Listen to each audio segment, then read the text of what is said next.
근력운동은 해. 근력운동. 아니 부딪히는 거 근력운동. 아니 그게 몸의 중심이 있다고 해서 그렇지. 이렇게 차문 열다가 트렁크 열다가 이렇게 중심이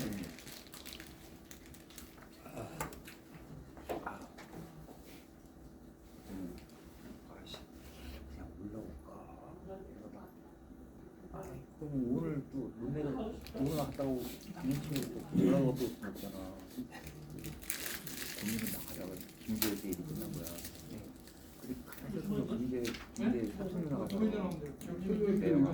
몇 전화를 했지. 빨리 오랬는데 10일을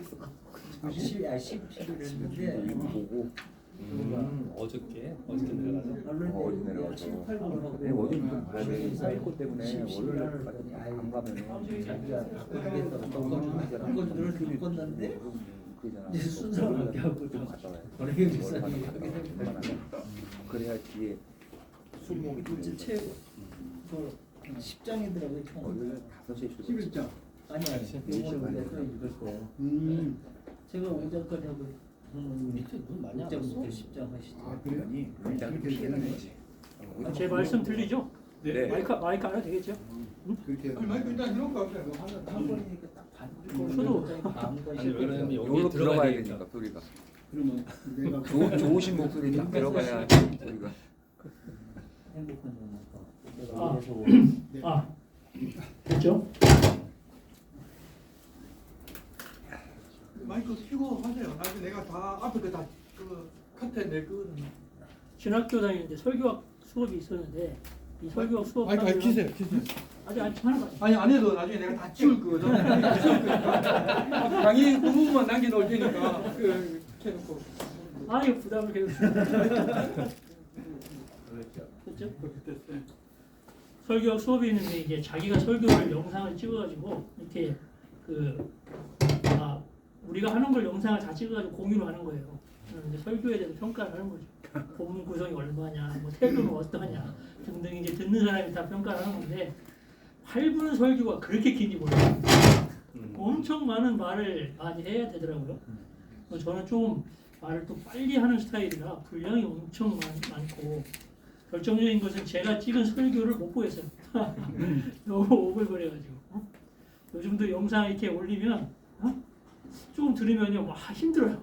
그래서 못 보겠는데 찍는다니까 찍으시는데 저는 절대 저를 보이지 마세요. 시작할까요? 네.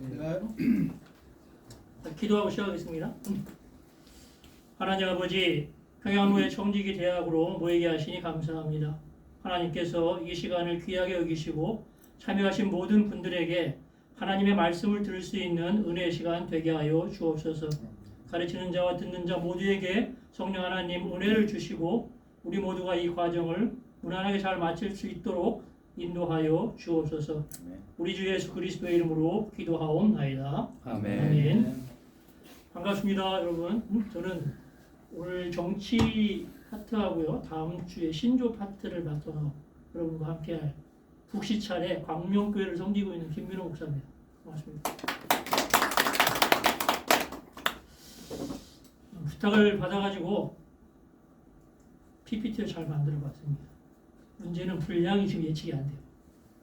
짧게 끝났으면 좋겠는데 준비한 내용만큼 여러분들에게 보여드리려고 늦게 이렇게 밤늦게 오시기 때문에 힘들고 그러셔서 뭘 보고 하고 이러면 더 힘드실 것 같아서 가만히 그냥 눈만 뜨고 계시면 보여드리면 앞에 보여드시고 말씀만 들으시면 좋겠다 생각하고요. 문제를 보셨죠? 문제가 어렵습니까? 난이도가?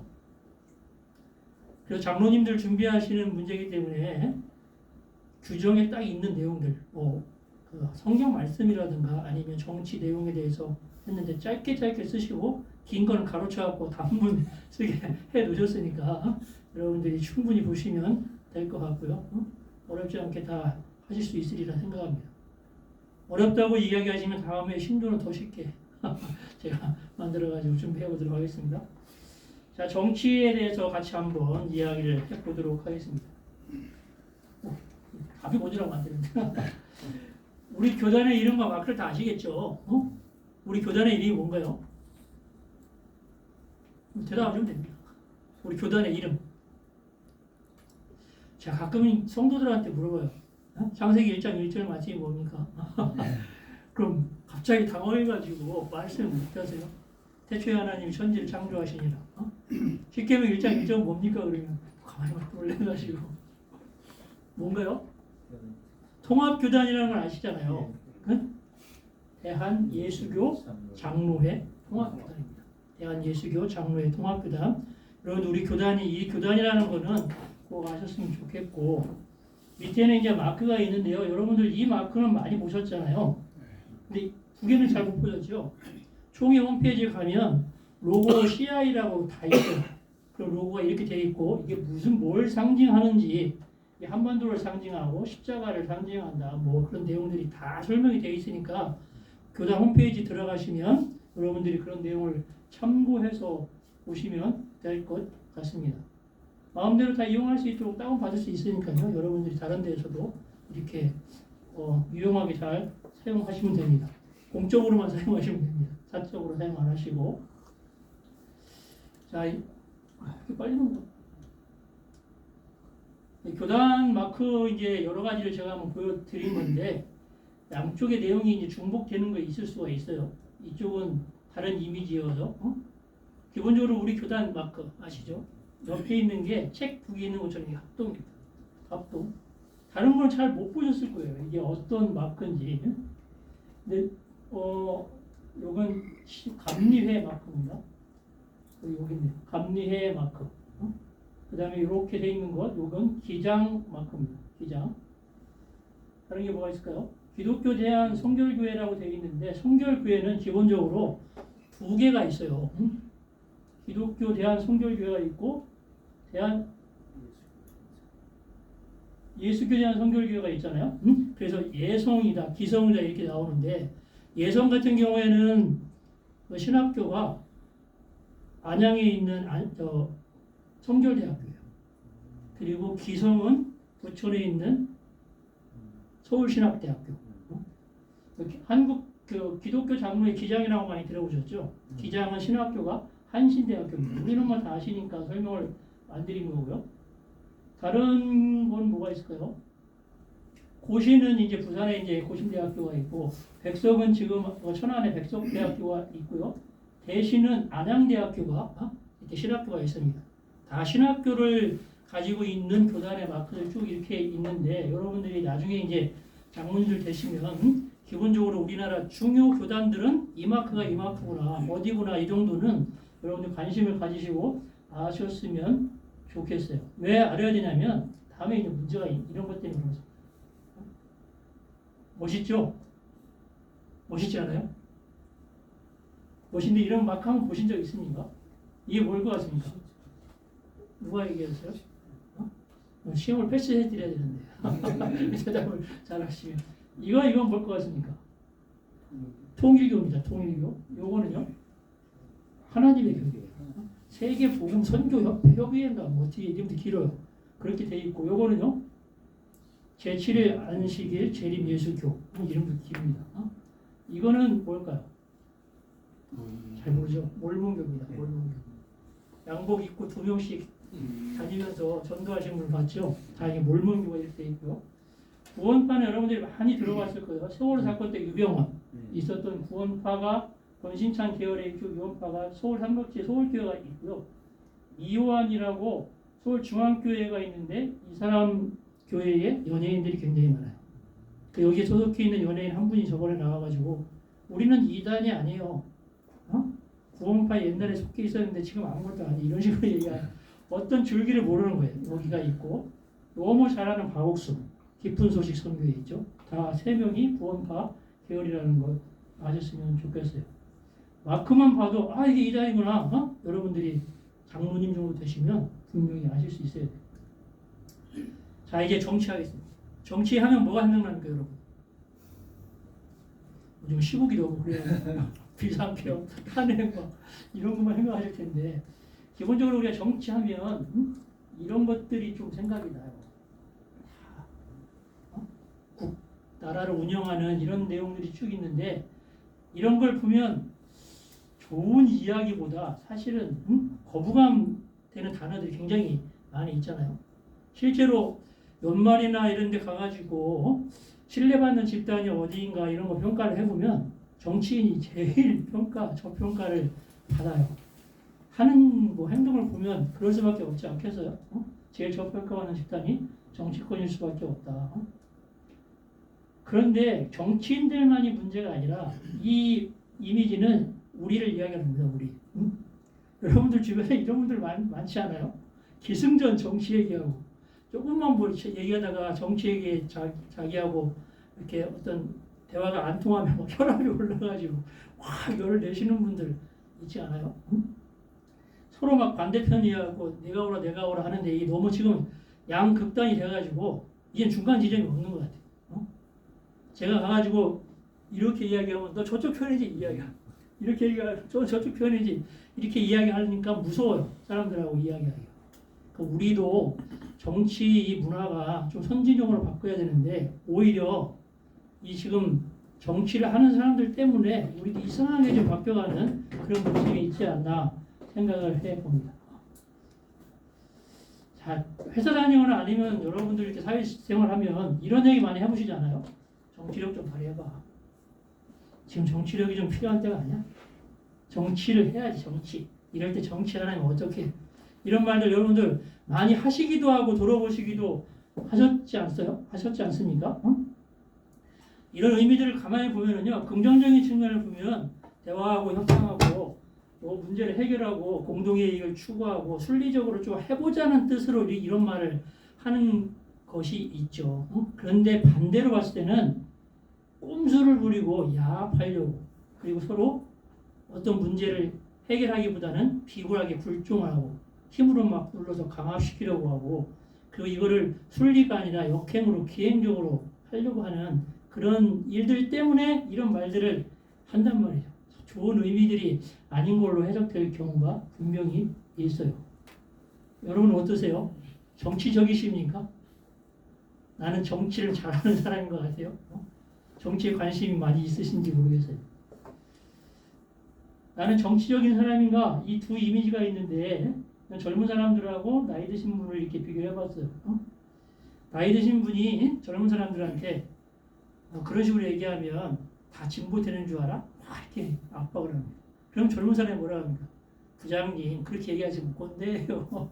이렇게 이야기하실 수 있잖아요. 세대 간의 격차의 이 사고방식을 뛰어넘을 수가 없는 그런 세대예요. 문제는 이런 다중에 있는 사람들이 카톡이라는 그룹을 통해서 뭔가 계속 정보를 공유하고 있잖아요. 근데 공통의 관심사가 주제가 올라오면 괜찮은데 정치 얘기를 자꾸 올린단 말이에요. 본인만 봐도 괜찮은 얘기를 계속 끌어와가지고 이렇게 이야기하는 경우가 굉장히 많아요. 저는 제가 들어가 있는 카톡 그룹에 정치 이야기를 일절 못하도록 처음부터 단속을 해놔가지고 아무도 안 합니다. 하지 않도록 그게 클린한 문화를 그 안에서 유지하는 게 좋고 특히 동기 모임 그 카톡방에 이렇게 있는데 초창기에는요 괜히 쌈나요. 괜히 아닌 거 가지고 서로 막 다투다가 나갔다 막 들어오고 이러다 안 돼 싶어서 이렇게 했는데 여러분들이 막 카톡 그룹 이런 데에서는 정치 얘기를 되도록 하지 않는 것이 좋겠다. 그걸 원하는 사람은 그 그룹 하면 돼요. 그분들끼리 열심히 거기서 대화하시면 되지 않을까 생각을 합니다. 아니 뭐 지금 교회 정치하는데 왜 정치 얘기를 하느냐 그런 얘기 하실 텐데 이거는 한국인이 존경하는 정치인들 쭉 조사를 해봤는데요. 보시면 내용이 쭉 있어요. 이리 유관순 열사가 있고 쭉 조선 안총호까지 이렇게 조사를 됐는데 여기는 세대별로 이렇게 조사를 한 내용을 봤더니 기본적으로 뭐냐 예수신장군 세종대왕 뭐 이렇게 쭉 있고 정치인도 분명히 있는데요. 세대별로는 어떤 개념이냐면 50대 이상 되면 정치인이 항상 있어요. 거기 명단에. 그런데 50대 이하에 있으면 대부분 우리나라의 애국자들 있잖아요. 이렇게 역사적으로 유명한 인물들을 선호하는 그런 경향들이 있더라. 그런 것을 이야기합니다. 자, 이제 정치에 대해서 본격적으로 이야기할 텐데 정치란 이런 거잖아요. 국가의 주권자가 있고 그 주권자가 국가에서 부여한 국민이 부여한 권력을 행사해서 영토와 국민을 다스리는 것이 정치다. 우리 뭐 기본적으로 다 알고 있잖아요. 이런 거 넘어가면 될 것 같고요. 공자가 뭐라고 이야기했냐면 정치에 대해서 그 개강자라는 제자가 물었어요. 선생님, 정치가 뭡니까? 정치란 올바르게 하는 것이다. 네가 만약 솔선해서 올바르게 행동한다면 누가 감히 올바르지 못한 짓을 하겠느냐, 이렇게 이야기했답니다. 이게 뭔 얘기냐면 내가 잘해야 돼요. 내가. 사도 바울이 항상 그런 얘기 하잖아요. 나를 본받는 자가 되라. 근데 본인이 그 말을 할 수 있는 자신감이 어디에서 나왔냐면 말만 하지 않았잖아요. 자기가 말한 것을 그대로 실행해서 다른 사람들이 따라올 수 있도록 모범을 보였어요. 그게 누구였냐면 기본적으로 예수님의 정신이에요.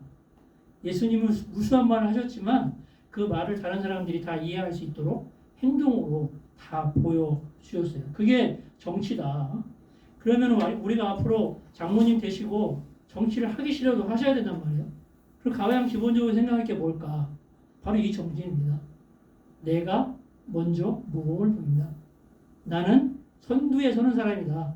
다른 사람이 나를 다 보고 있다. 이런 생각을 갖고 있으면 내 말, 내 행동, 이것이 얼마나 많은 공동체 사람들에게 영향을 줄 것인가, 이것을 꼭 기억하고 여러분들이 생각하셨으면 좋겠다.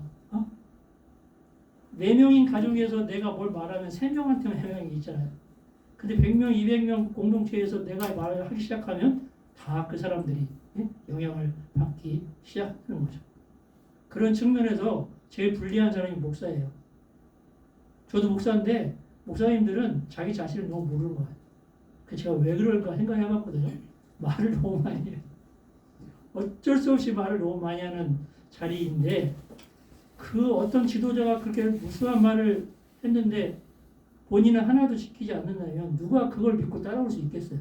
그건 장로님들도 마찬가지 위치에 있는 것이다 라는 것을 여러분들이 꼭 기억하셨으면 좋겠습니다. 이제 예수님 이야기를 합니다. 앞에는 서두고요. 누군지 혹시 아십니까? 혹시 아시는 분? 예수님인데 나사렛 예수라는 오래된 영화가 있는데 6시간짜리예요. 복음서에 누가복음을 기초로 영화를 만들었는데, 누가복음은 꼭 역사적 순서를 어렸을 때부터 쭉 이렇게 잘 썼거든요. 그 이야기를 한 거니까 여러분들 장로님 되시기 전에 나사렛 예수 6시간짜리 정독을 한번 해보세요. 영화 잘 되어 있습니다. 여기에 나오는 남자 주인공 로버트 파웰이고요. 밑에는 얼마 전에 돌아가신 남자들의 영원한 우상 올리비아 하세의 모습입니다. 저는 이게 우리가 이제 다 예수님에 대한 이미지가 있잖아요. 근데 이 영화를 너무 많이 보고 이 이미지가 각인이 돼 있어서 예수님 그러면 이 모습이 꼭 떠올라요. 특히 어떤 모습이냐면 이 모습인데, 그 귀신이 막 들려가지고 도대체 제어할 수 없는 막 귀신이 있어요. 막 자기 몸을 해하고 막 뛰어다니는데 다른 사람 제어를 못해.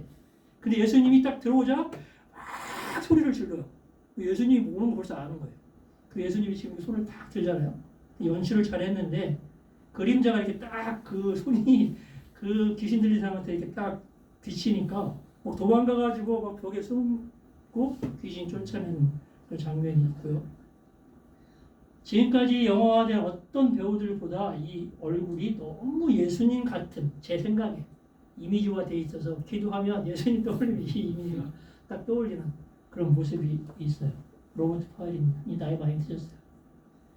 예수님은 이렇게 12제자를 부르셔가지고 이제 사역을 다 마치셨잖아요. 나의 최후의 만찬 그림 이미지 이런 거 찾아보시면 누군지 사실 몰랐잖아요, 여러분들. 그러다 찾아보세요. 어떤 제자가 어떤 모습이고 왜 이 제자가 이런 모습으로 레오나르다 이제 그렸는지 이런 거 그림 그린 사람이 왜 그랬는지 다 이유가 있어요. 여러분들 이런 거 제일 찾아보는 그런 재미도 한번 가져보셨으면 좋겠다. 자, 일단 예수님은 정치를 하시지는 않았어요. 전혀 정치적이지 않았습니다. 예수님께서는 12제자를 부르시고 어떠한 조직도 만드시지 않았어요. 단지 그 사람을 불러서 그 사람들이 일을 할 수 있는 일꾼, 사도로 만드셨어요.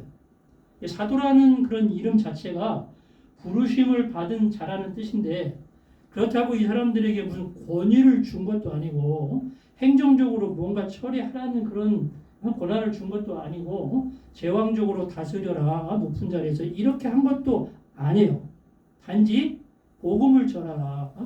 이 하나의 명령만 주시고 예수님이 정치나 조직, 정치하지도 않고 조직도 구성하지 않고 그냥 일평생을 순회하면서 일생을 마쳤던 것처럼 이 모든 12제자도 예수님과 똑같은 일만 하셨어요. 이 예수님과 12제자에게 있어서는 이게 정치였어요. 복음만 전하는 거 이게 정치였다. 처음 기원으로 올라가면 우리가 어떤 목사나 장로가 됐을 때 정치한다는 게 뭘까? 아까 제가 자기가 먼저 몸을 보이는 거라고 했잖아요. 이런 걸 생각해 보면 복음을 전하는 것만 생각해도 우리는 모든 정치를 다 하는 거예요. 그걸 기본적으로 여러분들이 생각을 해보셨으면 좋겠다라는 얘기입니다. 12사도들이 이제 어떻게 순교했는지 많이 들으셨잖아요. 빨리빨리 한번 해보겠습니다. 그냥 읽으시면 됩니다. 베드로 거꾸로 매달려서 십자가 돌아가셨어요. 그 형제인 안드레는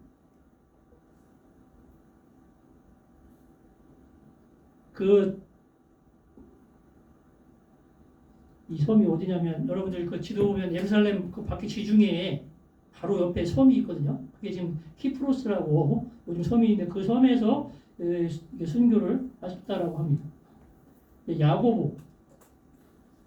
야고보와 요한이 이야기하잖아요. 예수님에게 우리 높은 자리에 앉을 수 있어요? 예수님 나중에 그랬더니 네가 내가 주는 잔을 마실 수 있느냐? 야고보가 그럼요 마실 수 있죠. 제일 먼저 순교했습니다. 사도행전 12장에 보면 헤롯 아그리파 1세에 의해서 순교를 당합니다.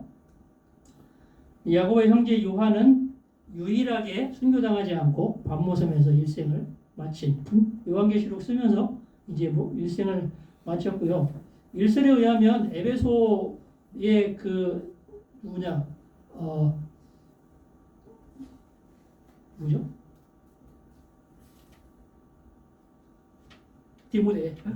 디모데가 감독을 할 때 요한의 제자였거든요.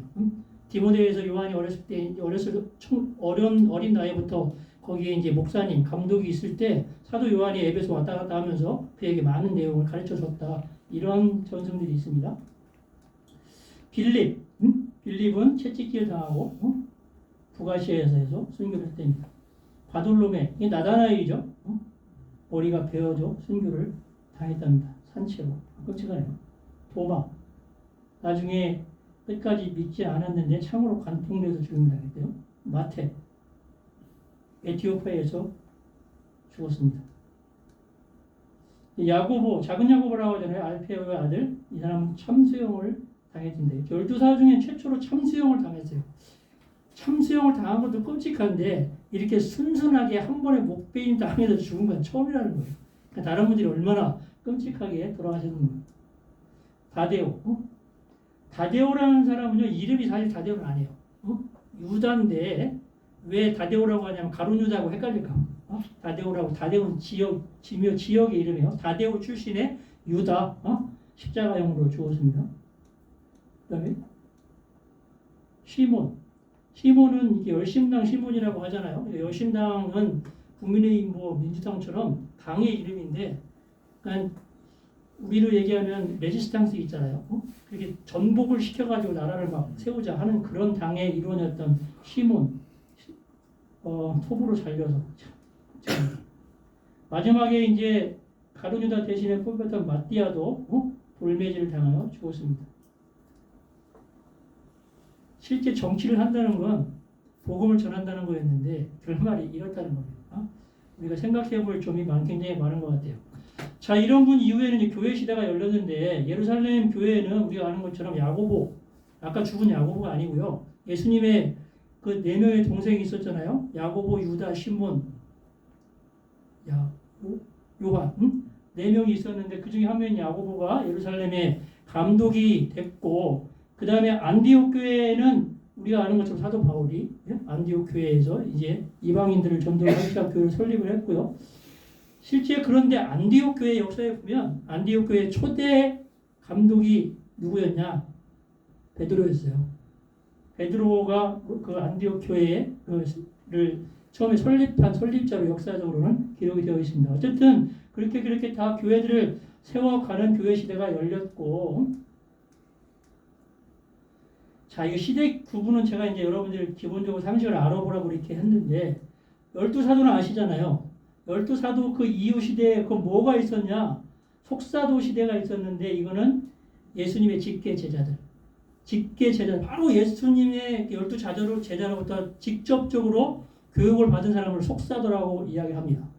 그 속사도 다음에는 이제 교부, 가톨릭에서 이야기하는 교부들, 그러니까 큰 선생, 스승, 뭐 아버지 이렇게 부르는데 그 시대가 계속 몇백 년 동안 이어지거든요.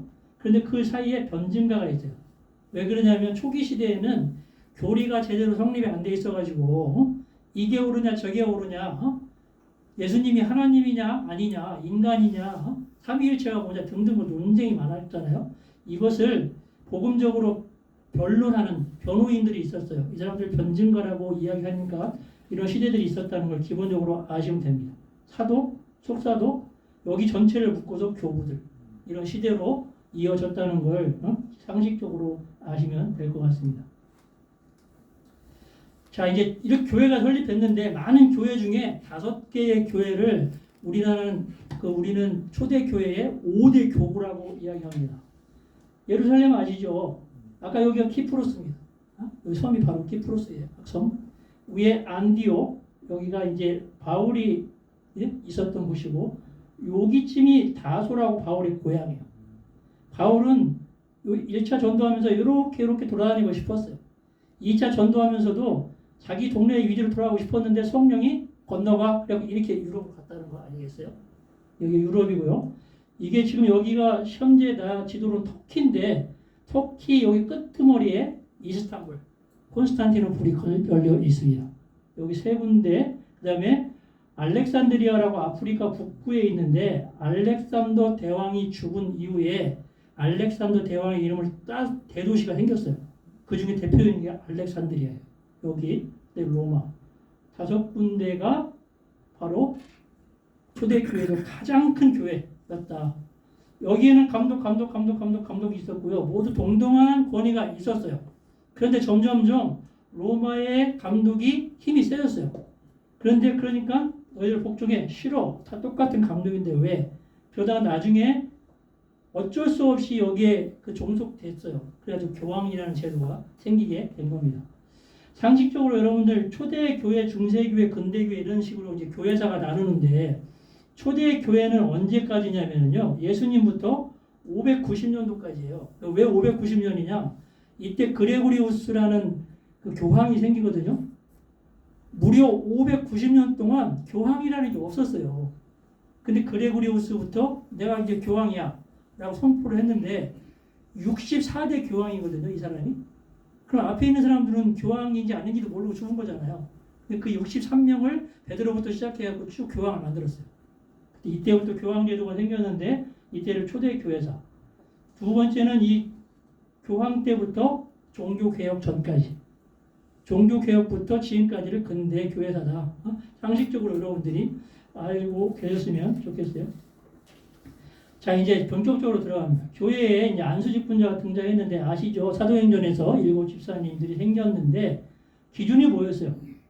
성령과 지혜가 충만하고 칭찬을 받는 사람이다. 이건 안수집사님뿐이 아니고요. 교회에서 모든 직분자를 세울 때 이건 당연한 겁니다. 성령 충만해야 돼요.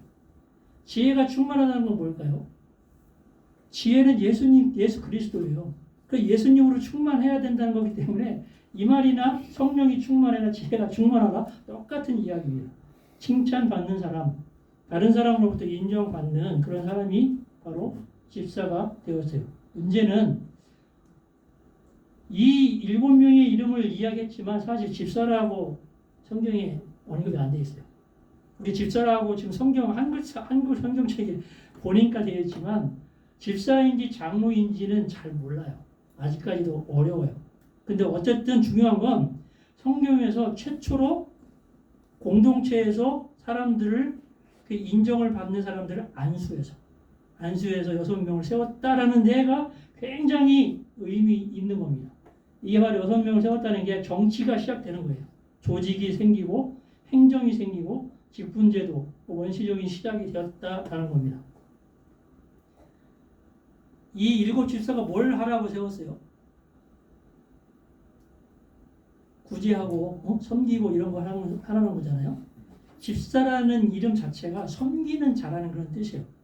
그러면은 사도들은 뭘 합니까? 말씀 전하고 가르치는 일 하라고 했잖아요. 근데 여러분들 그거 성경에 보면 스데반 순교 처음 하시잖아요. 스데반 집사님이. 스데반 집사님 뭐 하다 순교하신지 아세요? 말씀 전하다가 그것이 문제가 돼가지고 잡혀서 돌 맞아서 돌아가시잖아요. 구제하고 섬기라고 했는데 집사님들이 스데반 집사님은 말씀을 전했다. 이런 어떤 그 여러분들이 내용적인 것도 성경에서 한번 잘 살펴보는 그런 관심이 좀 있었으면 좋겠어요. 자, 7 집사님은 예루살렘 교회 시절에만 특별한 상황에서 특별한 임무를 수행했던 그때에만 있었던 사명자들이냐 라고 생각할 수가 있습니다. 집사 직분이었던 장로였던 간에 단순한 봉사자였던지 간에 아까 제가 이야기한 것처럼 기도하고 안수하는 최근에 우리가 하고 있는 형식으로 임명자가 생기기 시작했다는 데 큰 의미가 있습니다. 자, 그런데 이제 우리가 이걸 주의 깊게 봐야 되는데 이 집사님은 계급적인 직책이 아니에요. 디콘이라는 그런 집사라는 직분은 섬기는 자다. 은사를 받았다는 거예요. 우리가 교회에 이제 많은 은사자들이 있잖아요.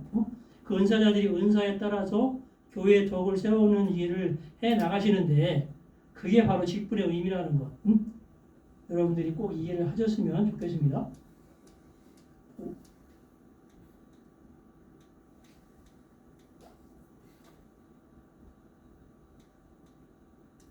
그러다 이제 집사님만 있었는데 장로라는 직분이 없었지만 할 수밖에 없는 일이 생겼어요. 막 수천 명씩 사람들이 막 늘어납니다. 세례받는 사람들이 너무 늘어나니까 이 조직을 관리하려다 보니까 도저히 집사님들 가지고는 안 돼서 이걸 체계적으로 좀 구성을 해야 되겠다. 그러면 제일 높은 위치에서 그 사람들을 통솔하고 인도할 수 있는 지도자가 있어야 되겠다 싶어서 장로제도가 이제 기원이 되기 시작한 겁니다. 당시 이스라엘에는 회당이라는 게 있었잖아요. 회당에는 당연히 회당장이 있었고 회당장 자체가 장로였어요. 왜 그러면 지금처럼 장로가 우리가 생각하는 의미의 장로가 아니라 그냥 엘더예요. 노인 있잖아요. 제일 연장자, 제일 연륜이 있는 그런 분들을 그냥 장로를 세웠기 때문에 그 안에 이미 장로라는 이름 명칭만 없었을 뿐이지 있기 시작했다라는 것을 우리가 이해하시면 될 것 같고 예루살렘 교회 자체에서도 장로제가 있었냐? 기록이 하나도 없어요. 다만 연령, 존경받는 연장자들 그 사람들을 선출했습니다. 제비뽑기로 뭐 이분은 되고 저분은 안 되고 이런 것도 없었어요. 나이 드시면 다 장로였어요. 그렇게 세웠다는 걸 아시면 좋을 것 같고 이분들은 행정적인 일을 담당하고 지금도 장로가 이거 해야 됩니다. 중요한 문제를 결정합니다. 지금도 하는 겁니다. 그런 임무를 가진 현재 장로와 같은 그런 사람들이 예루살렘 교회에서부터 1명씩 2명씩 세우기 시작이 됐습니다. 자, 사도행전 15장에 여러분들 최초로 예루살렘 공의회가 있었던 거 아시잖아요. 사도 바울이 저쪽 안디옥 교회에서 사역을 하다 보니까 문제가 생겼어요. 이방인들은 어떻게 할례 받아야 되나? 근데 예루살렘 유대인들은 정통 유대인들이 많아가지고 당연히 받아야지. 할례를 안 받으면 어떻게 구원이 있을 수 있나? 이게 논쟁이 돼가지고 사도 바울이 그 문제를 가지고 예루살렘 교회에 오잖아요. 그 문제를 가지고 회의를 합니다. 그래서 사도행전 15장에서 이 교회 역사상 최초로 회의가 생겨요. 교회 모임에서 결정할 회의가 생기는데 그때 참여한 사람이 누구냐? 사도들, 장로들이었어요. 장로들이 이미 있었다는 겁니다. 임직해서 세운 게 아니고 아까 말한 것처럼 연장자들이 있었다라는 겁니다. 초기 형태의 정치적이 이미 있었고 그때 의장이 누군지 아시죠? 야고보. 예수님의 동생 야고보가 의장 위치에서 쭉 그 내용들을 논의를 해가지고 4가지를 정하지 않습니까? 우상에 이제 제사 드린 거를 먹지 마라라고 이야기하고 피를 흘린 음식을 먹지 말라 이런 내용들을 4가지를 정해서 주고 나머지 할례 받는 거 이런 것 안 해도 된다. 자유다.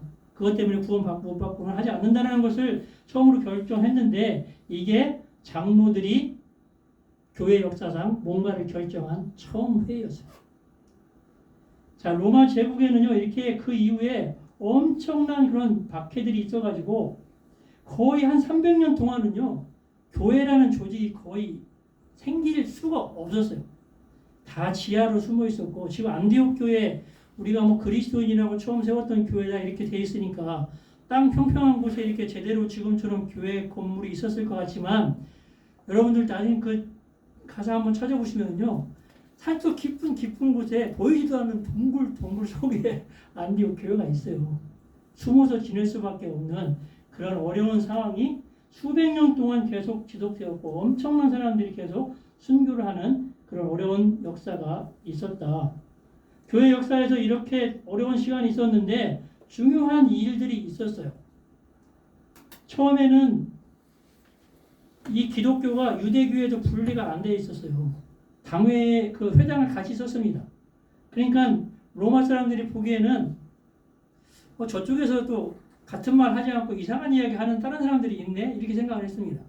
유대인들은 이들 여기 이 안에서 자꾸 예수 이야기하고 다른 얘기 할 거면 우리 조직에서 나가. 근데 안 나갔어요. 근데 나중에 성경도 자기들 막 구약이 유대교 경전인데 자기들이 구약도 우리 거다. 신약하고 연결시켜서 막 쓰려니까 유대인들이 안 되겠다. 우리가 받았던 유대인의 경전을 우리 걸로만 딱 정하자. 그래서 예수님 주 90년에 얌리아라는 곳에 회의를 해가지고 구약 경전은 유대교회만 경전이야. 니들 거 아니야. 그리고 이때 그 기독교인을 저주합니다.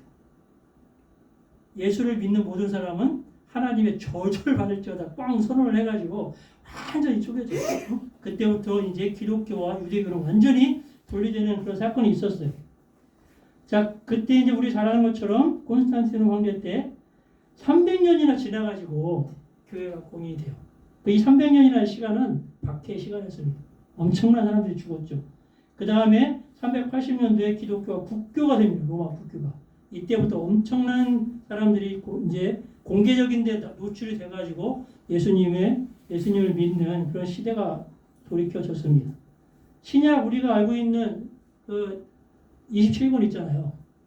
397년도에 정해졌어요. 무려 400년이 지난 후에 지금 우리가 쓰고 있는 그런 내용들이 우리가 쓰고 있는 성경으로 정해졌다라는 겁니다. 굉장히 오래됐잖아요. 교황 호칭학가 590년도에 시작됐다는 것. 종교개혁 아실 겁니다. 큰 역사의 주기가 이렇게 시작됐다는 걸 말씀을 드립니다. 우리가 장로님들이 반드시 알아야 될 거. 지금 이게 얼마나 뛰어넘은 거냐면요. 아까 300년이면 지금 1300년을 뛰어넘은 겁니다. 중간에 다 뛰어넘었어요. 종교개혁이 일어났어요. 뒤죽박죽 있다가 영국의 웨스트민스터라는 곳에서 사람들이 만났어요. 왜 만나냐면 이대로 있다가는 이게 사람들이 너무 주장들이 많아가지고 이 주장들을 하나로 모을 수 있는 회의를 반드시 해야 되겠다. 끝장 토론을 하자. 끝장 토론. 제안을 해가지고 사람들이 1643년 7월 1일부터 1649년 2월 22일까지 모입니다. 다 모여요. 의회 회원들, 그 다음에 신학자들, 그 다음에 모든 사람들이 다 모이는데 총 121명 목사, 11명의 영주, 20명의 평민들 다 모여가지고 이때에 영국에서 우리가 돈 다 낼게.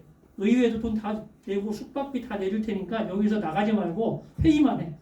그리고 교회에 대한 조직, 체계, 그때 모든 그다음 교리, 믿음이라든가 아니면 조직이라는 것을 다 완전히 정할 때까지 나가지 마. 라고 이야기한 게 웨스트민스터 총회입니다. 이때 정해진 게 교회 정치가 우리가 알고 있는 정치 형태가 조직이 됐어요. 웨스트민스터 신앙고백, 소유리 문답, 대유리 문답 이런 것들이 다 정해졌어요. 소유리 문답은 잘 아시죠? 인간이 제일 되는 목적이 뭡니까? 하나님을 영원히 즐거워하며 기뻐하는 것입니다. 일문일답 있는 거 이거 아시잖아요. 이 소유리 문답은 일반 신자들의 신앙의 문답을 위해서 만든 문답이고요. 대유리 문답은 목사들, 장로들 이 사람들을 위해서 만든 것이고 신앙 고백은 전체 모든 교회 공동체 안에 있는 성도들의 믿음에 대한 고백을 만드는 거예요. 이런 기준들을 이때 만들었다니까요. 1600년도에 이걸 하려고 이 사람들이 이렇게 오랫동안 모여서 회의를 한 겁니다. 이때 만든 이 모든 것들이 장로교의 기초 교리가 됐어요. 지금까지 똑같이 이걸 쓰고 있습니다. 한국 장로교회는 지금까지 쓰고 있는 것이 바로 웨스트민스터 총회에서 정한 끝장 토론의 내용을 지금까지 쓰고 있다는 것을 아시면 되겠습니다. 자, 여러분들 이제 신앙적인 내용을 좀 해보겠습니다. 누가 교회의 머리인가요? 이거 오늘 문제 1번인가?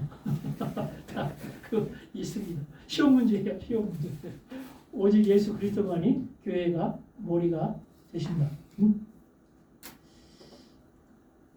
종교개혁이 왜 일어났냐면 여러분들 그것 때문에 일어났다고 하잖아요.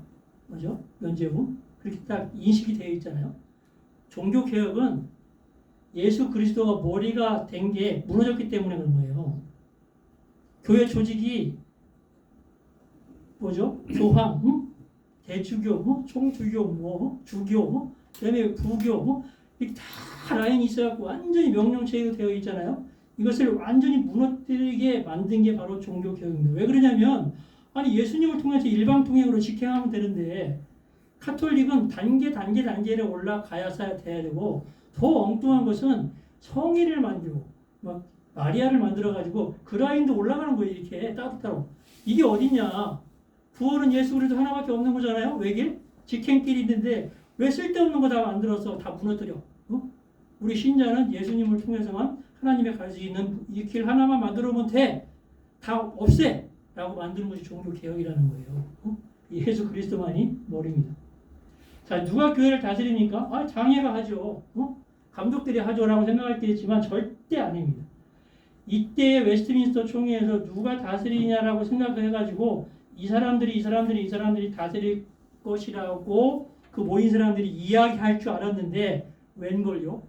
신자들이 하는 거다. 거룩한 성도가 하는 것이다. 라고 결론이 났다는 거예요. 이게 얼마나 대단한 겁니까? 그러니까 장로교는 직분자들이 정치를 하는 것이 아니고요. 회중이 하는 것이 맞아요. 전체가 의사 결정을 하는 거버넌스, 이게 의사 결정 구조가 돼야 되는 게 맞다라는 것을 이해하시면 될 것 같습니다. 당회가 하는 게 아니에요. 당회는 교회를 이끌어가기 위해 지도하는 것이지 그 전체를 권위를 가지고 막 강제로 이끌어가는 것이 아니다라는 것을 좀 아셨으면 좋겠고요. 항존직 여러분들 많이 들어보셨잖아요. 이 사람들이 그러면 교회 공동체 안에서 반드시 있어야 될 직분이 뭐가 있을까? 이것을 성경에서 계속 찾았어요. 찾아보니까 나중에 장로, 권사, 집사 이런 것들이 있다라고 찾아내갖고 지금 만드는 건데 교회의 머리가 되신 예수 그리스도라는 걸 여러분들이 명확하게 아셨기 때문에 그러면 그 안에 직분자들은 뭐냐? 머리가 되시는 예수 그리스도로부터 어떤 뜻을 받아서 교회를 세우고 다스리는 사람들인 것을 이야기하는 겁니다. 이것을 약간 틀어서 이야기하면 당회에서 장로, 권사 아니면 재직회나 공동체에서 당회나 장로나 권사나 집사님들이 머리를 짜매고 의사를 뭔가를 만들어내가지고 교회를 이끌어가는 게 아니라는 거예요. 무조건 예수님으로부터 말씀을 듣고 그 말씀에 따라서만 집행하는 기관들이 바로 직분자다라는 것을 아셔야 됩니다. 왜요? 주인이니까. 주인이 하라는 거 해야 되잖아요. 그게 바로 교회의 조직이라는 걸 여러분들이 이해하셨으면 좋겠어요. 자, 이거 한번 해보겠습니다. 여기까지 이거 이렇게 있습니다. 삼행시입니다. 삼행시. 시작. 항상 교회 안에 존재해야 하는 직분. 목사, 교사, 치의장로. 예전에는요. 지금 권사님, 장로님, 집사님, 안수집사님들 항존직이라고 하잖아요. 죄송합니다. 옛날에 없었어요. 초기에는 그런 분들이 항존직이 아니었어요. 성경에서 연구를 해봤더니 그래 교회 안에는 이 교회를 이끌어가기 위해서 항상 있어야 되는 직분이 필요해. 목사님, 교사는 신학교 교수예요. 신학교에서 가르치는 교수. 치리 장로 이렇게 필요하다는 걸 알게 됐고 우리가 생각할 때는 우리가 이제 장로가 됐잖아요. 장로가 됐으면 나는 항존직이야. 난 영원히 여기에 있어야 되는 직분이야. 난 한번 직분 받았기 때문에 나는 항존직이야. 항상 나는 있는 사람이야. 이게 생각이 좀 이상해졌어요 지금. 내가 그 교회에 있어야 돼서 항존 한번 안수받았기 때문에 영원히 있어야 되는 직분이 아니라 내가 있든 없든지 간에 교회에는 장로와 집사와 권사라는 것이 영원토록 예수 그리스도의 뜻을 이루어드리는 직분으로 존재해야 된다는 뜻이에요. 이해되셨죠? 나는 있어도 없어도 된다니까요. 우리 직장 다닐 때 확 화나면 나 없으면 일 되나 봐라 확 나가잖아요. 더 잘 돼요. 다른 사람 다 있습니다. 다 있어요. 항존직에 대한 이해를 그렇게 하시면 될 것 같고, 항존직의 반대말은 특정직입니다. 특정직. 난 항상 있지 않고 일시적으로 임시직을 받는 게 바로 특정직이에요. 근데 우리는 특정직의 개념을 항존직으로 오해하고 있다. 그 다음에 종신직의 반대는 임기직입니다. 항존직은 종신직의 의미고, 임기직은 우리 같은 기간, 한정되어 있는 인생을 살아가는 시간에 일하는 사람들이 바로 임기직이다라는 것을 이해하셨으면 좋겠어요. 시험 문제 나옵니다. 시험 문제에 써 있죠? 5번에 있어. 5번에 있으니까 꼭 맞추시기 바랍니다. 장로는 아까 얘기한 것처럼 이렇게 나이 많이 드신 분인데요. 우리가 장로를 다스리는 장로로 해서 다스리는 장로와 치리 장로로 다스리는 장로와 가르치는 장로로 나누는데, 다스리는 장로는 우리가 생각하는 일반적인 교회 장로님들 이야기하고요. 가르치는 장로는 그 지금 우리와 같은 목사, 그다음에 신학교 교수님들, 교사 이렇게 이야기를 합니다.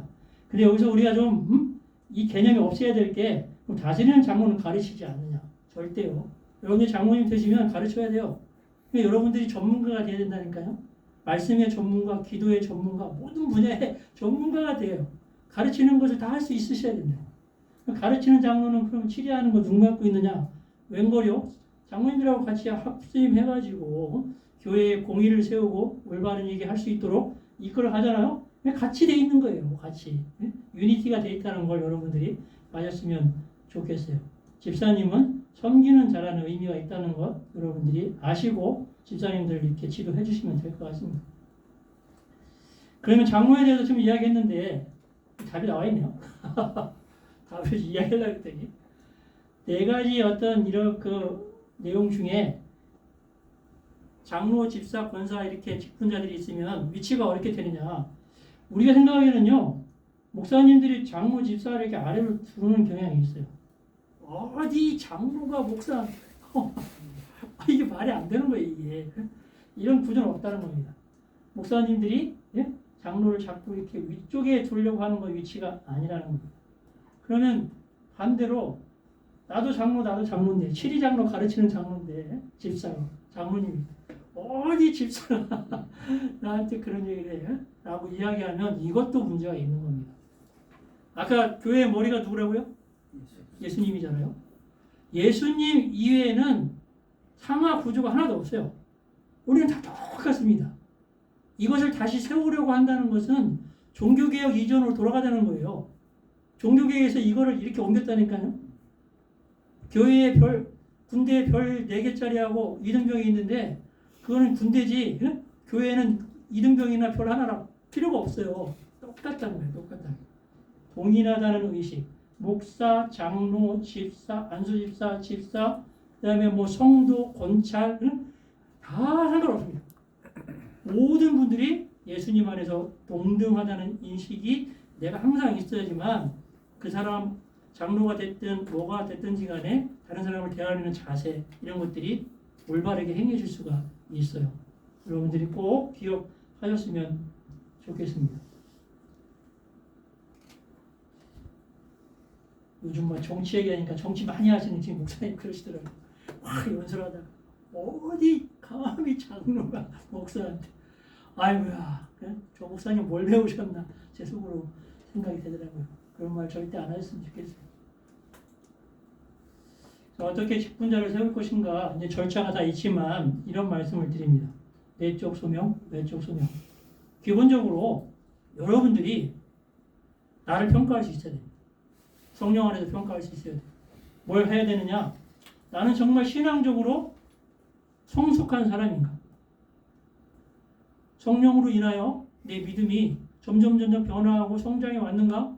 이것을 스스로에게 묻고 하나님 앞에 진실한 그런 검증, 평가 이런 것들을 한번 스스로 해볼 수가 있어요.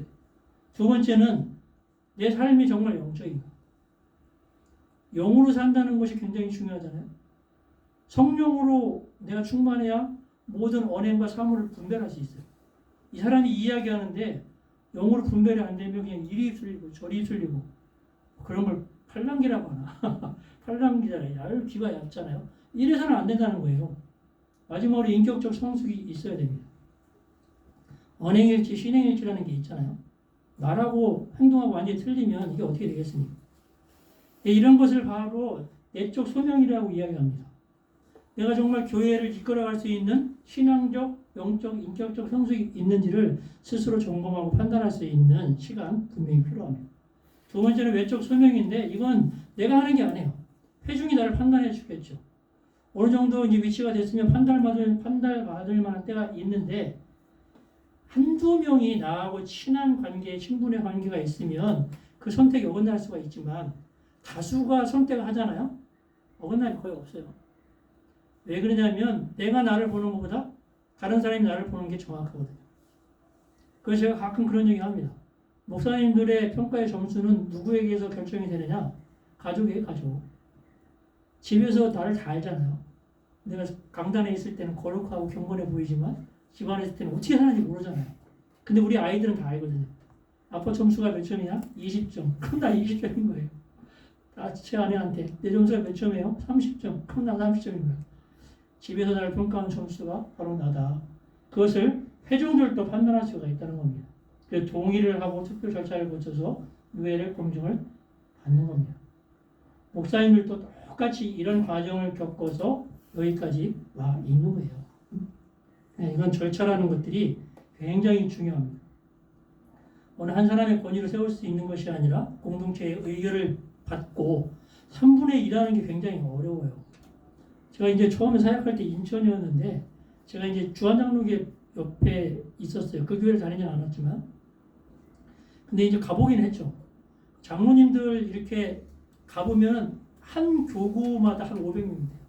그럼 그 교구를 담당하는 분들이 이렇게 관리를 하는데 투표를 하면 장로를 이제 10명을 뽑는다.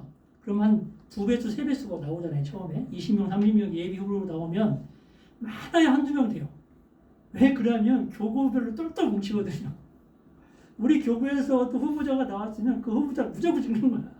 그러니까 이게 3분의 2가 나올 수가 없는 구조로 그렇게밖에 되어 있지 않아요. 그렇게 하는 건 참 안 되는데 그것을 막을 수도 없어요. 교회 구조라는 게 그렇게 되어 있습니다. 그렇다고 내가 하고 싶다고 해가서 되는 게 아니잖아요.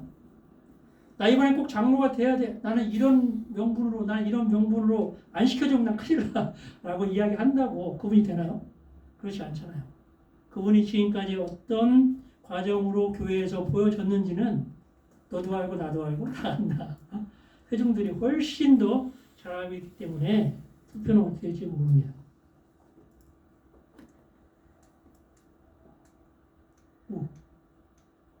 이게 나오는 거니까 정말 끝나갈 수도 있어요. 희망을 가지시면 돼요. 이거 2개인가요?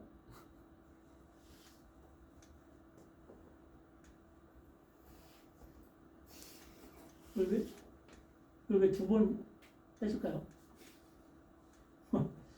자, 성경에서 이제 그 기록된 말씀들이 이제 목사와 감독의 자격에 대해서 나오는 그런 본문인데요. 이거는 우리가 이제 한번 모였으니까 여러분 이제 이걸 공동으로 읽어보겠으니까 존귀하신 분들이니까.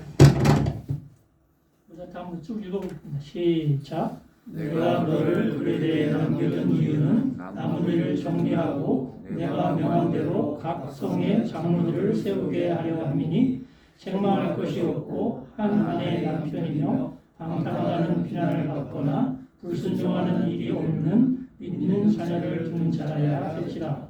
감독은 하나님의 청지기로서 책망할 것이 없고 제 고집대로 하지 아니하며 급히 분내지 아니하며 술을 즐기지 아니하며 구타하지 아니하며 더러운 이득을 탐하지 아니하며 오직 남녀를 대적하며 선행을 좋아하며 신중하며 의로우며 거룩하며 절제하며 미쁜 말씀의 가르침을 그대로 지켜야 하리니 이는 능히 바른 교훈으로 권면하고 거슬러 말하는 자들을 책망하게 하려 함이라. 아멘.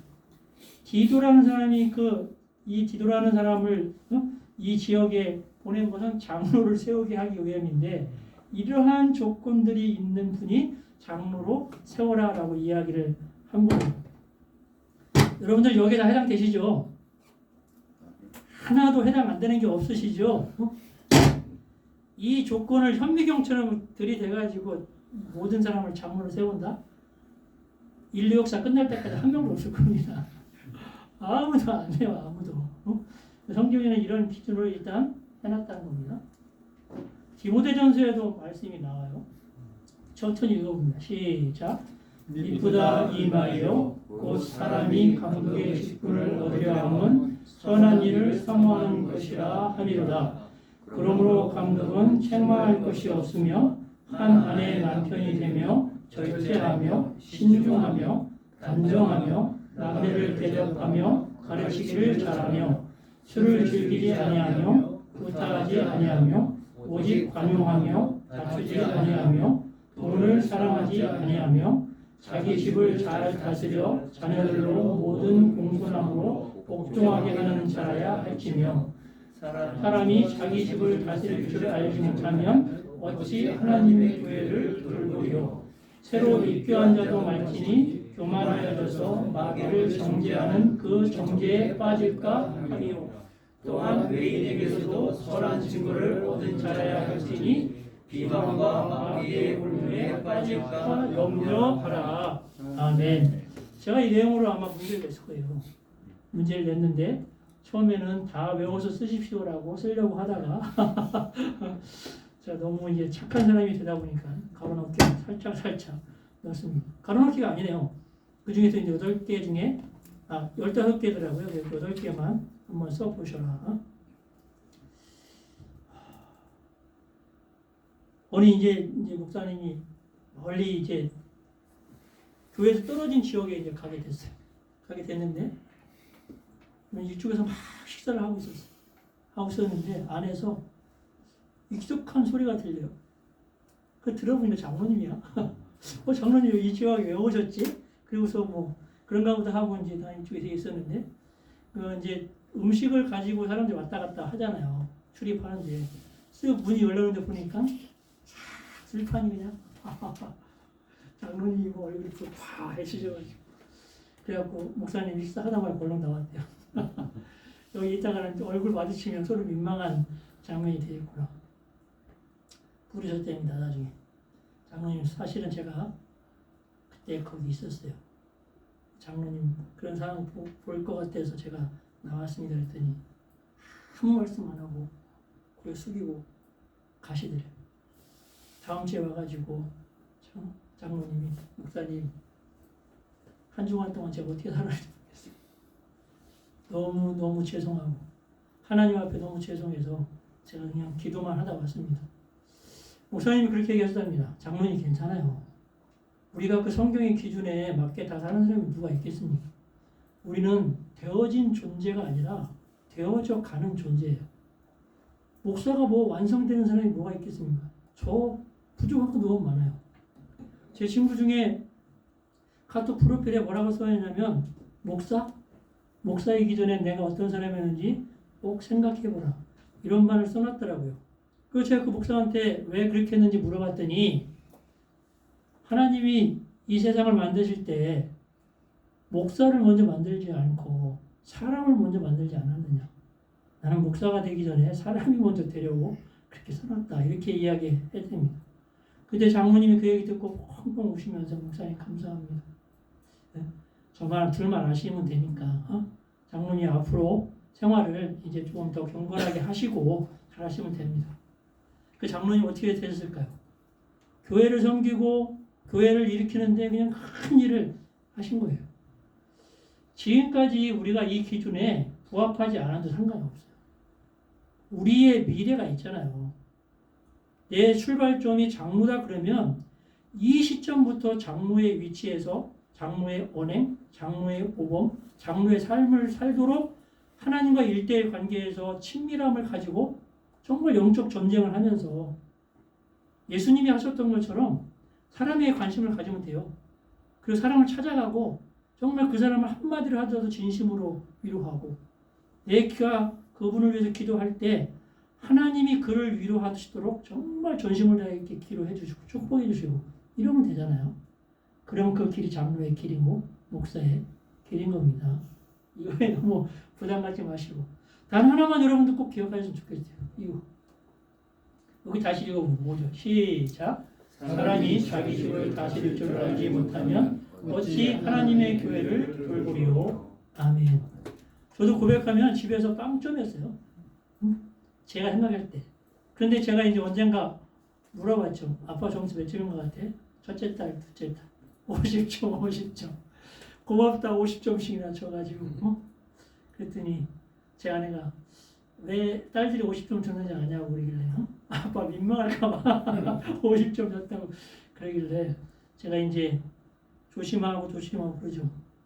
근데 이제 우리 딸이 점점 성장해가면서 아빠를 이해하고 목회를 이해하더니 장신대 신대원을 갔어요.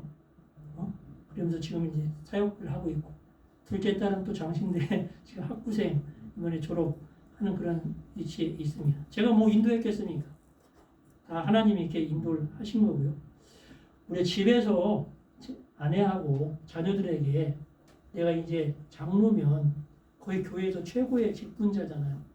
모든 사람이 이렇게 바라보는 그런 직분의 위치에 있다면 아내하고 장로들한테 점수를 잘 받을 수 있는 그런 모습 보이시면 좋지 않겠까. 제가 또 아내라고만 얘기하는 남편 자녀들한테 그렇게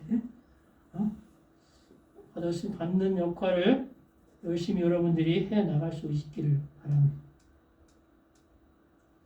장로의 직무는요, 이게 헌법책에 쭉 나와 있기 때문에 여러분들이 쭉 읽어보시면 나중에 좋겠어요. 직무도 있고요, 당회가 해야 될 일, 재직회가 해야 될 일 쭉 있는데요. 이거 외우지도 못해요. 그러니까 여러분들이 이런 것이 있다는 것. 시험 보면은요, 장로의 직무가 아닌 것은 해가지고 나올 수도 있어요. 우리 시험을 안 보니까 이런 것들은 통합 홈페이지 가면은 다 나와 있어요. 총회 헌법이 다 나와 있으니까 읽어보시면 좋을 것 같고, 장로의 자격은 어떠냐, 그다음에 선택은 어떻게 하느냐, 임직은 어떻게 하느냐 내용들이 있어요. 그래서 내가 이런 과정을 겪어서 장로가 되겠구나. 여러분들이 좀 한번 읽어보시면 좋겠습니다. 장로의 뭐 사임, 사지, 원로 장로, 은퇴 장로, 휴무 쭉 이런 내용들 복잡한 내용들이 있는데 여러분들이 관심을 가지고 쭉 읽어보시고요. 저도 헌법에 히읗도 모릅니다. 관련된 사항이 있으면 찾아보죠. 제가 정치부 서기를 노예에서 했었는데 하나도 모르겠더라고요. 네, 사람만 있을 때마다 찾아보고 그렇게 했습니다. 예, 다 왔어요. 이 이야기 하면 끝날 것 같습니다. 그 뒤에 강의를 맡기신 분이 막 보시는데 1시간밖에 안 되는데. 자, 장로님 이제 이자익 장로 여러분들 금산교회 가보셨어요? 개혁자교회 가보신 분 한 분밖에 안 계세요? 세상에. 군산에 가셔서 맛있는 것 많이 드시고 이 개혁자교회 그 금산에 가셔서 한번 보신 다음에 전주에 가셔서 또 한번 돌아보시면 좋습니다. 저희 가족이 여행간 코스니까. 군산에 가시면 이 교회가 있는데 이게 기억자 교회라는 교회거든요. 예배당이 이렇게 되어 있고 기억자로 꺾여져 있잖아요. 왜 그러냐면 이쪽은 남자예요. 이쪽은 여자. 출입문 가운데 가림막이 되어 있습니다. 남녀 7세 부통석. 옛날 교회이기 때문에 남자 여자가 얼굴 마주보면 안 돼요. 출입문도 다르게 이렇게 설립이 되어 있는데, 자, 이 교회는 가면은 사진이 3명 있습니다. 한 분, 두 분, 세 분. 테이트 선교사라고 남선교회 선교사님인데 이 지역에 선교를 하러 가서 이제 이 교회를 전도를 해서 복음을 해서 이 교회를 세웠는데, 이때 이 당시에 이 지역의 지주가 조덕삼이라는 분이었어요. 엄청난 주디였고, 이자익이라는 이분은 섬에서 있었는데 너무 먹을 게 없어가지고 도망가서 육지에 살아야 되겠다. 그래갖고 배를 타고 몰래 그러니까 밀항을 한 거죠.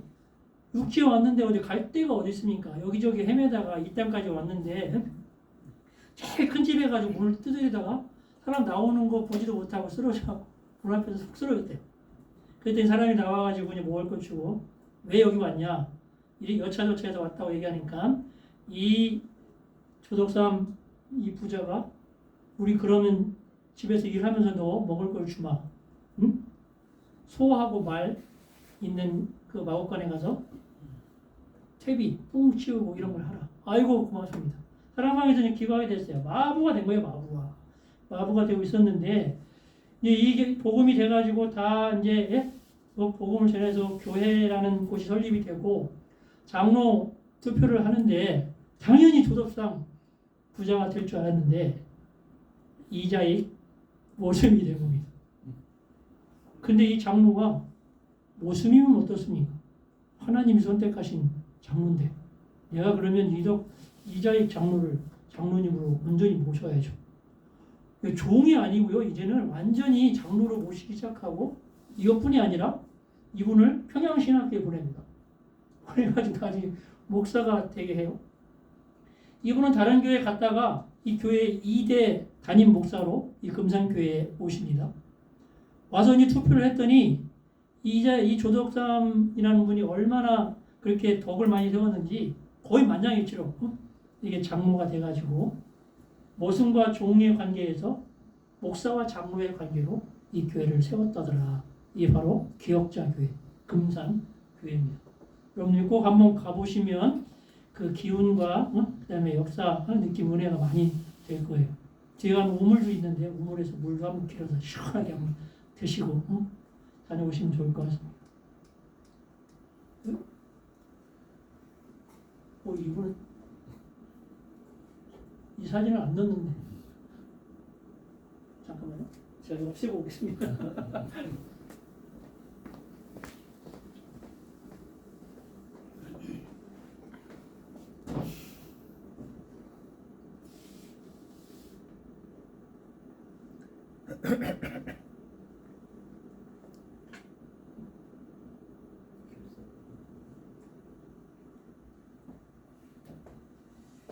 길손주 목사님 잘 아시죠? 길손 장로님 1907년도에 우리나라의 평양에서 대부흥운동이 일어났는데 그때에 이 대부흥운동을 일으킨 시작이 바로 이 장로님이었습니다. 평양신학교 처음에 있었을 때의 사진인데요. 이분 옆에 사무엘 마펫이라는 분인데 한국 이름이 마포삼렬이에요. 사무엘 마펫, 마포삼렬 비슷합니까? 장로의 신학교를 세우신 분이고 이분이 장로의 신학대학교 광란에 있는 거기 가면 동상도 있어요. 여기 이분은 그레함 리라는 선교사이신데 한국 이름은 이길함, 그레함 리 이길함 비슷한가요? 이분이 길선교 장로입니다.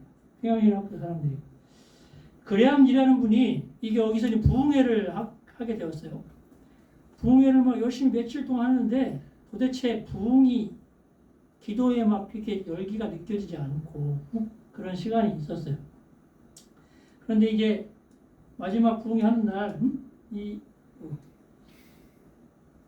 이분이 아니 왜 이 부흥회가 이렇게 은혜가 없는지 내가 도대체 이유를 모르겠다라고 이기람 그 선교사가 이야기하니까 갑자기 한 분이 막 대동통곡을 해요. 울면서 나옵니다. 이 장로님이 이제 그때 장로님이 아니었죠.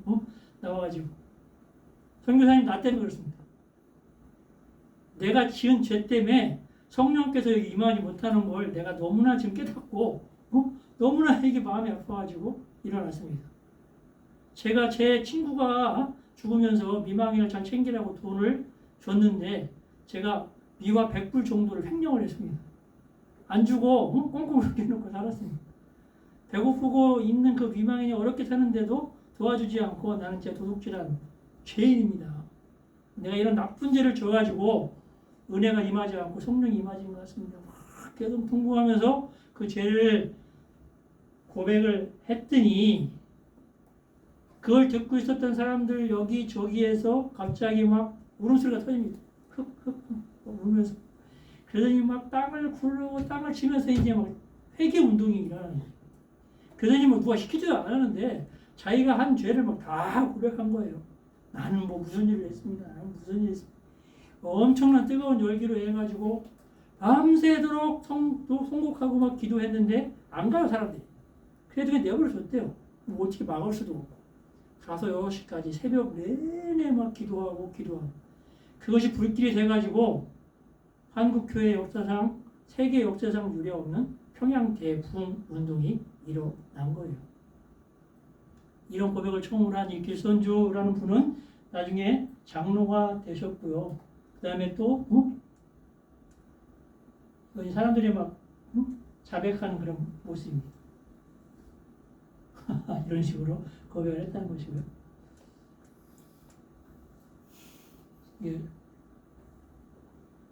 길선주 목사님이 시무했던 이제 그 장대한 교회라는 교회인데 지금은 없어졌고 새로 이제 복원해가지고 세우는 그런 세워서 지금 현대식으로 되어 있긴 합니다. 어쨌든 이 교회에서 목사님이 되셔가지고 이렇게 장로님이 사역을 마치셨다는 이야기고요.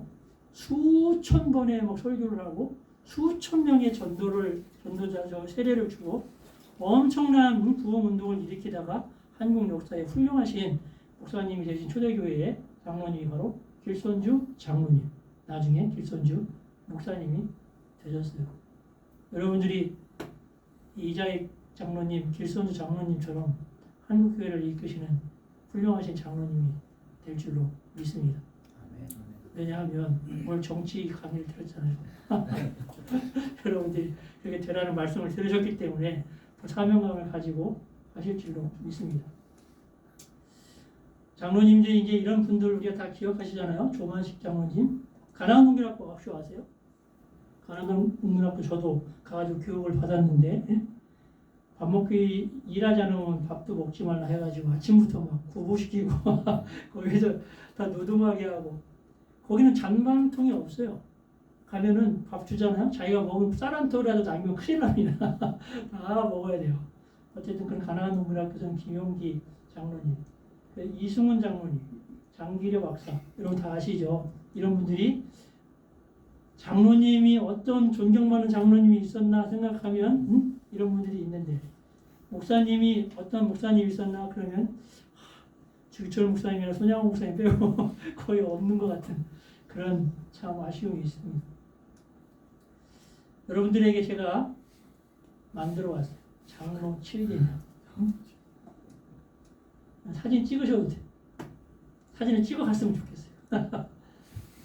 장로가 되시면 여러분들 겸손의 왕으로 오신 예수님으로부터 겸손, 그리고 예수님은 사람에게만 관심이 있었어요. 그러니까 사람에게만 여러분도 관심을 뒀으면 좋겠어요. 그냥 불가근 불가원이라는 말 들어보셨잖아요. 너무 가까이 있지도 않고 멀리 두면 안 됩니다. 무슨 말씀이냐면 내가 장로가 됐는데 우리 공동체가 200명이야. 200명인데 나하고 가까운 사람은 100명이요? 멀리 있는 사람 100명이면 안 된다는 뜻이에요. 그럼 나하고 가까이 멀리 있든 가까이 있든 다 동일한 간격 유지를 하면서 관심 다 가지고 그 사람들이 있어야 된다. 제발 그렇게 해주셨으면 좋겠다. 그리고 우리 예수님처럼 사랑이 많으셔야 돼요. 그러려면 여러분들이 예수님으로부터 사랑을 엄청 많이 받으셔야 됩니다. 아셨죠? 내가 사랑을 못 받았는데 무슨 사랑을 주겠어요? 예수님 나 장로예요. 우리 200명 내가 사랑을 주려면 나 사랑 지금 넘쳐야 되거든요. 매일매일 사랑을 구하세요. 사랑 주세요. 사랑을 구하시고 그리고 모든 사람을 너그럽게 용서할 수 있는 진짜 넉넉한 여유로운 마음, 그리고 모든 사람을 진심으로 위로해 줄 수 있는 그런 분들이 됐으면 좋겠습니다. 이거는 제가 가지고 항상 다니는 말씀인데요. 누구보다도 기도 많이 하셔야 돼요. 장로님들이 기도만 딱 들으면 아이고 기도 많이 하시는 장로님이네. 네? 제가 처음 사역했을 때 그 교회에 장로님들이 그러셨는데 특히 은퇴하신 그 원로 장로님이 계셨거든요. 이런 장례식 이런 데 가면 장로님들이 기도하시잖아요. 제일 고참인 그 은퇴 장로님이 그냥 기도만 하시면 장례 예배 들을 것도 없어요. 이미 막 은혜가 넘칩니다. 엄청난 그 은혜가. 누구보다도 기도 많이 하시고 누구보다도 말씀의 전문가가 되셔야 됩니다. 그냥 어디 어떤 말씀이 있다 이 정도가 아니라 그 말씀이 가지고 있는 의미, 그 다음에 이해 이렇게 하실 수 있도록 성경을 많이 읽으시고 정독하시고 성령으로부터 무슨 말씀인지 알아들을 수도 깨달을 수 있도록 공부도 많이 하셔야 될 것 같아요. 저는 개인적으로요. 자기 나이만큼 성경 읽자 이렇게 이야기합니다. 내가 이제 70이 됐으면 70도 하자는 뜻입니다. 그래서 늦게 출발한 사람은 하루에 1년에 6독 할 수 있는 분량, 3독 할 수 있는 분량 1독이 있어요. 1독은 기본적으로 하자 이렇게 하는데 여러분들 필요하시면 6독이 필요하시면 얘기하세요. 저는 6독 합니다. 하루에 딱 20장씩 읽어요. 그럼 1년에 6독 합니다. 그러면 10년 만에도 60독이잖아요. 그러면 인생 끝나는 날 내 나이를 오버 하시겠죠. 여러분들이. 그렇다고 뭐 그게 의무가만 아니잖아요. 많이 읽는다는 문제가 아닌데 그만큼 하시라는 뜻입니다. 누구보다도 언행일치, 신행일치. 예? 아이고 저 장로님은 진짜 말하는 거 그냥 100% 금방 아시는구나. 그렇게 하실 정도로 여러분들이 장로가 되었으면 좋겠고요. 거짓, 불의함. 적당히 아까 정치 얘기하면서 타협한다. 서로 뭐 이렇게 야합한다 그런 얘기 했잖아요. 우리의 기준은 성경이에요. 성경에 맞으면 예스고요. 안 맞으면 노 하면 되는 겁니다. 그 다른 거 이야기할 필요도 없고요. 그렇게 단호하게 이야기하셔야 되고 저는 어디 가서도 이야기합니다. 목사가 됐다면 예스 노를 어느 상황에서도 분명하게 할 수 있어야지 목사라고 생각을 한다. 장로님들도 마찬가지입니다.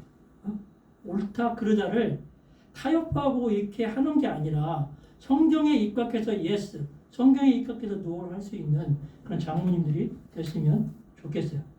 이거 성령을 소멸하지 말라 그런 말씀 아시잖아요. 성령을 소멸하지 않는 방법 두 가지입니다. 성령 안에서 전심으로 기도하는 것, 그리고 성령 안에서 전심으로 참회하는 겁니다. 참회하는 것이 중요한 건 참회해야지 내가 거룩해져요. 거룩해져야지 하나님과 연합이 일어납니다. 친밀해질 수 있어요. 참회가 일어나지 않으면 거룩한 영은 나와 함께하지 않아요. 죄와 죽기까지 싸워서 반드시 끊어내고 나를 정화시키는 작업을 멈추지 않으셨으면 좋겠어요. 그리고 모든 직분자들이 교회의 공동체에 덕을 끼치는 것이다 많이 들어보셨잖아요. 나는 우리 교회에 무슨 유익을 주고 있을까? 내가 교회에 덕을 끼칠 수 있는 방법? 그거 뭐가 있을까? 이런 것들을 항상 고민하시고 그런 것들을 실행하실 수 있는 장로님들 되었으면 좋겠어요. 별거 아니더라고요. 제가 처음 교육전도사 했을 때 힘들었어요. 처음 사역하기도 하고 선생님들하고 이렇게 관리하는 것도 힘들고 아이들 전도해서 성장시켜 숫자 그것도 부담이 되는데 가끔 가다가 수석 장로님 보세요. 아침에. 그러면 그분이 막 돌아보시면 선생님들이 그냥 가시지 말고 교사들을 위해서 여기 아이들을 위해서 한번 기도해 주시고 가셔라. 그럼 장로님이 기도해 주시면 그게 얼마나 힘이 됐는지 몰라요. 그렇게 교회 곳곳을 이렇게 쑥 찾아서 다니시면서 정말 진심으로 기도 한번 해주시고 그러면 덕을 끼치는 거예요. 그런 것들 많이 하셨으면 좋겠다. 마지막, 내가 구원받는 거죠. 왜 예수 믿습니까? 하나님 나라에 가려고 구원받잖아요. 진짜 제일 불쌍한 사람은요, 교회 잘 열심히 다녔는데 나중에 하나님 앞에 섰을 때 하나님 앞으로부터 부인당하는 사람이에요. 내가 모든 사람 앞에서 예수님을 시인하면 나도 시인할 것이고 나를 부인하면 나를 부인할 것이다 이렇게 이야기하셨잖아요. 나는 이런 일 했어요. 나는 저런 일 했어요. 내가 하나님 앞에 증언하는 게 아니에요. 그때는 성령이 나를 증언한 겁니다. 성령이 내 삶이 어떠했는지를 하나님 앞에서 증언하는 거예요. 나는 단지 내가 일생 동안 해왔던 일들을 하나님 앞에서 짚고 하는 겁니다. 있는 사실 그대로 이야기하는 거예요. 감출 수가 없잖아요. 그러면 하나님이 그걸 보시고 하나님 나라에 들어가기에 충분하구나. 자격이 있다. 너는 의롭구나. 생명의 멸로 가실 자격이 있구나. 들어가. 입장 이렇게 하시지 않겠어요? 모든 상황이 내 영혼이 구원받았다는 확신과 내 확신과 믿음을 증거하지 믿음에 대한 확신이 없다면 아무 소용 없어요. 이거보다 더 중요한 거 없습니다. 그래서 사도 바울은 날마다 구원이 있는지 너의 믿음을 확증하라 이렇게 이야기를 했잖아요. 여러분들이 그렇게 사셔야 됩니다. 내가 확신이 있어야 모든 성도들에게 믿음의 확신으로 사람들을 이끌어 갈 수가 있습니다. 7계명 될 만한 말씀인가요? 저기다 목사 7계명이랑 바꾸면 똑같습니다. 우리도 장로가 목사가, 목사가 장로가 다 똑같다고 했으니까 다스리는 가르치는 장로님들만 압박하는 게 아니고 저도 이렇게 살려고 노력하는 제 지금까지 목회의 경험을 위해서 적어놓은 거기 때문에 여러분들도 이렇게 하시면 좋지 않을까 생각을 합니다. 평생 동안 이 말씀이 여러분의 삶에 조금이라도 유익이 됐으면 좋겠습니다. 행복하시죠? 이 문구 나오니까. 하나님 앞에서 정직하고 신실하고 순종을 다하는 좋은 장로님들 될 수 있기를 축복합니다. 축복합니다. 수고 많이 하셨고요. 다음 강의는 2월 11일 날 화요일 날 9시에 신조하겠습니다. 오늘 분량 보니까 이 정도 하면은 저 뒤에서 눈치를 보더라도 이 정도 하면 되지 않을까? 9시 꽉 채우면 여러분 힘들어요. 감사합니다. 이제 기도하고 마칠게요. 하나님 아버지, 귀하신 분들과 하나님의 말씀을 듣게 하시니 감사합니다. 우리가 나누었던 것들이 그냥 스쳐 지나가는 것이 아니라 우리 삶을 이끄는 능력의 말씀이 되게 하시고 우리가 직분을 감당할 수 있는 하나님이 놀라우신 은혜를 인도함을 받는 말씀들이 될 수 있도록 도와주시옵소서. 기억되게 하시고 재생되게 하시고 실행될 수 있도록 성령 하나님 도와주시옵소서. 여기 함께한 모든 분들 축복합니다. 삶 속에서 주님이 함께 하셔서 거룩과 경건으로 모범적인 모습으로 살아갈 수 있도록 인도하여 주옵소서. 다음 시간에 더욱더 좋은 만남을 가질 수 있도록 성령님 도와주시옵소서. 예수님의 이름으로 기도합니다. 아멘.